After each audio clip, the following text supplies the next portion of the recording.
this is something that I've been doing with Nancy Olwater, this particular presentation. So we've been brainstorming, and we're trying to write a paper on this topic as part of the other papers from this conference. And as you can see, we are now the 52nd group to say getting prices right.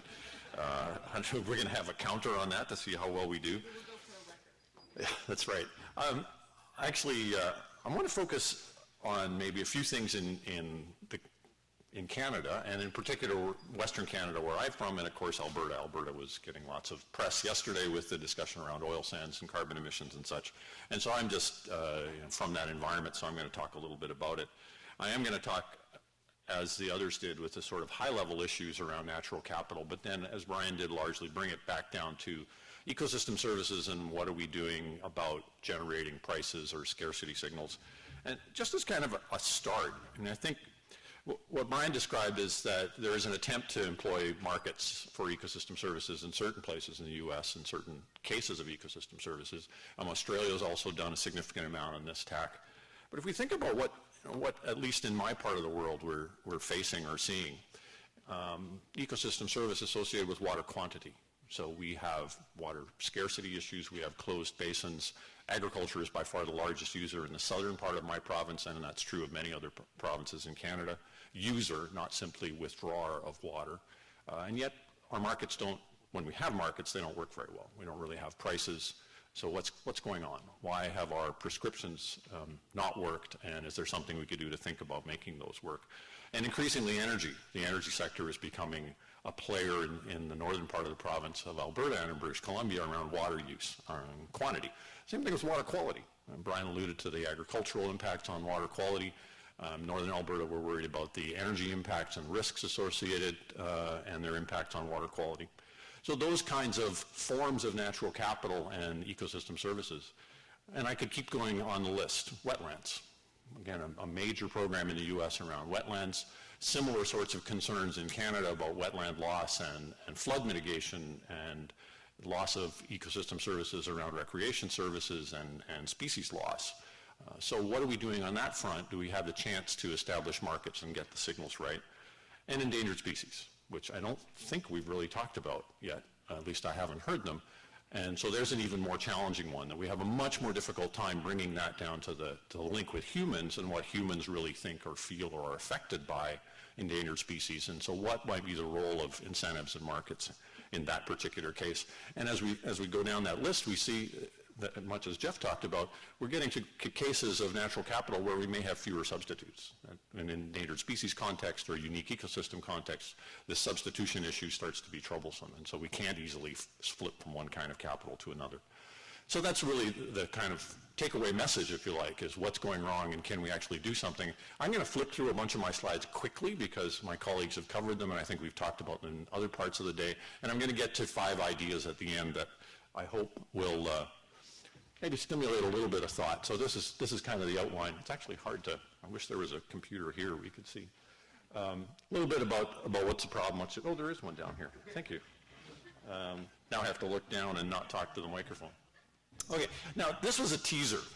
Nancy and I were kind of brainstorming on this, and we were thinking, are there parallels between what we saw in the financial crisis around challenges with regulation and defining what the quantities and qualities were and thinking about what getting prices right meant? And might that have some parallels in the environmental world around what is it that we're defining? We're not getting prices right.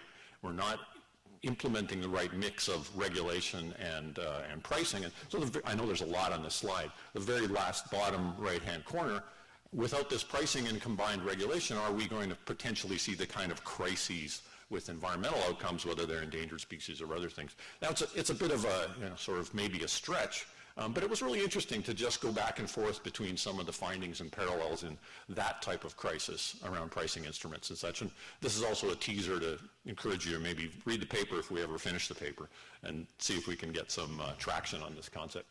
So what's the problem? Well, the problem at kind of the macro level is this measurement issue of depreciation of natural capital, what's happening, how are we doing the substitution that Jeff talked about. At the kind of lowercase level or on the ground level, the things that I'm most concerned about are these non-market services.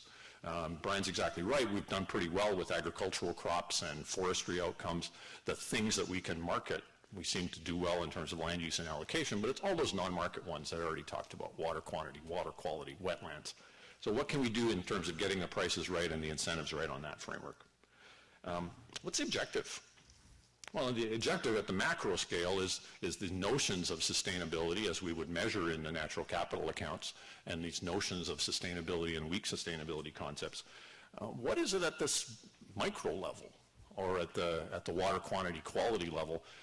Actually, I know this is a little bit sort of off topic and a little cheesy perhaps, but I really think it's a process, and it's kind of this continuous improvement cycle.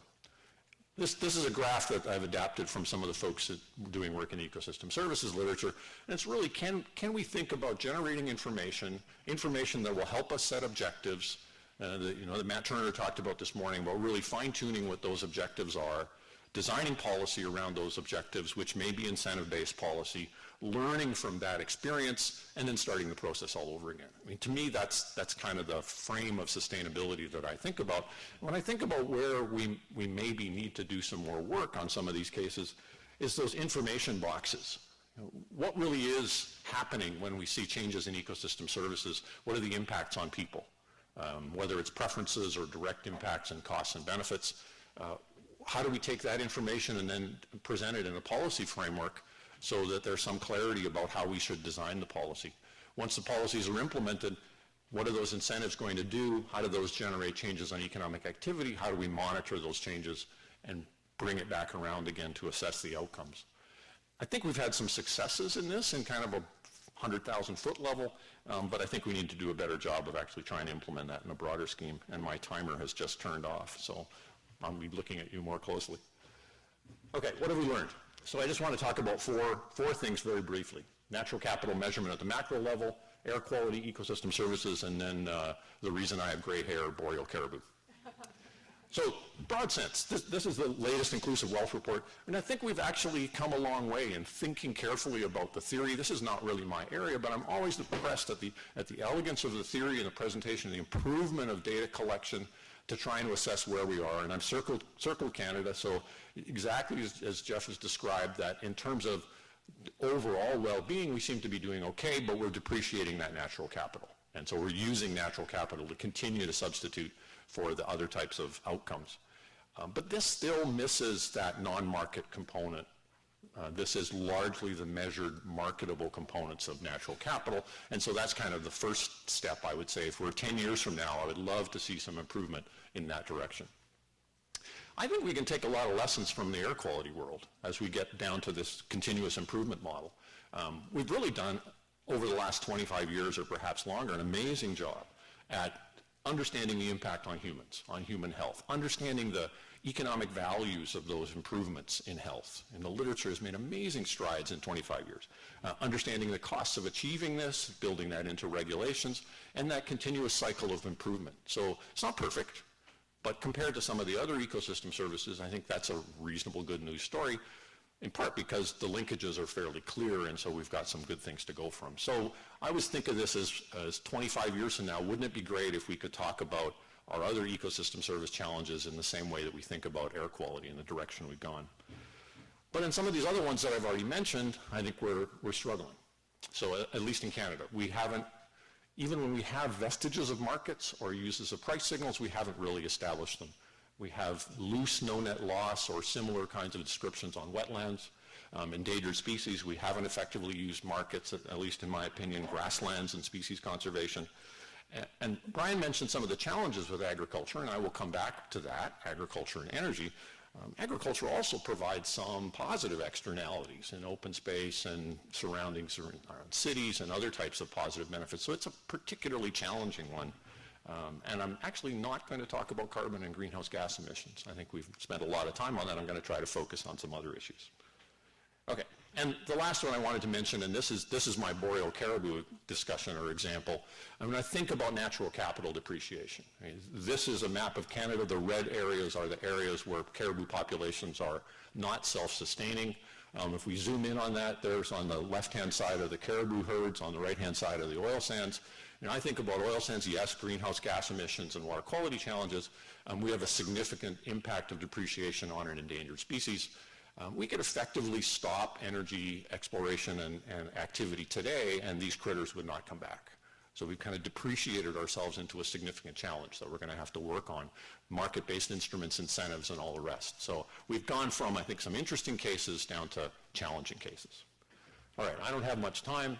I've touched a bit on these things already. Why haven't we used these market-based instruments? I think part of it is just maybe we haven't convinced ourselves of the evidence of the outcomes from wetlands or grasslands or endangered species or others, and that's where I see the data generation as being a possibility. It's also maybe true, as Brian has described, we have some challenges with the market designs. I think perhaps in Canada we might have some challenges with how thick these markets would be. There has to be some thickness in the markets for them to be efficient. So let's think about exploring those issues in a systematic fashion. All right, there we go. So here's the 5 ideas. I think I have about 4 minutes left, so I can do about an idea per minute. At the macro level, let's keep doing this natural capital measurement. I'd really love to see us improve where we go in that direction to try to build in some of these non-marketed ecosystems. I'm also curious, and a number of us in this room are on a project trying to investigate that productivity bullet. What are the relationships between natural capital depreciation and productivity? We've learned on the air quality side, for example, that depreciation of that natural capital actually affects cognition, it affects labor productivity, and so we have some feedbacks to at least partial productivity measures. What about other natural capital stocks? Are there linkages between natural capital and productivity, and also how we measure productivity? As a sort of economics aside, I put the little trigger in there, OLG. Nancy actually was showing me some very interesting new papers around thinking about natural capital and ecosystem services in an overlapping generations framework versus what we use in economics, the infinitely lived agent framework, and the implications are different. So I think we could do some theory work on this as well that might be quite fascinating. Number 2, let's generate some data. And I think this resonates with the audience, with the panel we had earlier this morning. I think we need to learn on what policies work and also what are the outcomes of different policy mechanisms we use. These are not my ideas. I'm going to mention 2 that I think are interesting triggers. I think Carrie Smith's idea of securitization of things like pipelines. If there's an environmental risk from pipelines, water quality, et cetera, let's create a market that they have to have insurance to cover the damages associated with those outcomes in advance. Let's see what that data generates. What are the values? Is somebody willing to actually insure? Is somebody willing to provide the security of this? Much like performance bonds or other things in the mining sector, but as an ex-ante sense for the ecosystem service loss. The ex-post version of that is the thing that's being explored in this proposed Bill C-20 that I think is in play, and that's the notion of linking fines and penalties to the actual value of ecosystem services losses. And how would we then calculate those, and what data would that generate for us to learn in the future about markets and mechanisms and constraints? So that's idea number 2. Oh, good, I've got 2 minutes left. Number 3. I think, again, resonating with the panel this morning, let's learn. Let's try some pilots, whether these are field experiments or natural experiments or something else. Let's actually implement some things, not only to markets for ecosystem services, whether they're wetlands or grasslands or offset programs for caribou. Let's not only learn about the costs and the mechanisms, but I think we could also learn about the benefits. What are the outcomes from these? Can we measure improvements in recreation opportunities, improvements in water quality, reductions in costs associated with phosphorus contributions? Can we actually track those compared to controls? Now, this is maybe dreaming, because it could be quite expensive and a big scale, but I think the evaluation component is critical, and maybe what moves us either toward using these markets or saying, no, we need to do something else, and it's not going to be the straight kind of market command and control, the straight kind of market mechanism or pricing mechanism. Number 4, policy mixes. I started working with a group in Europe about 3 years ago, thinking about what we actually often face are mixtures of policy issues. That whether it's multiple market failures that you don't want to treat with one instrument, or market failures across different sectors, or in the context of agriculture or energy, I think one of the issues that we might be able to employ is this notion of cross-compliance. It's done in the United States. We don't typically do it in Canada. If you would like to benefit from subsidies, associated with your sector, you must also comply with the following environmental program or environmental outcomes. And so we have a cross-compliance program, 2 different instruments. Yesterday, Ed talked about subsidies as being a big challenge. I think in a transition approach, we're not going to easily stop subsidies tomorrow, but maybe cross-compliance is a step in that direction to say, let's actually, if you're going to benefit from these programs, you have to do something else, and we'll slowly work out the details as we try to remove those subsidies. All right? And the very last one, improved methods for communicating.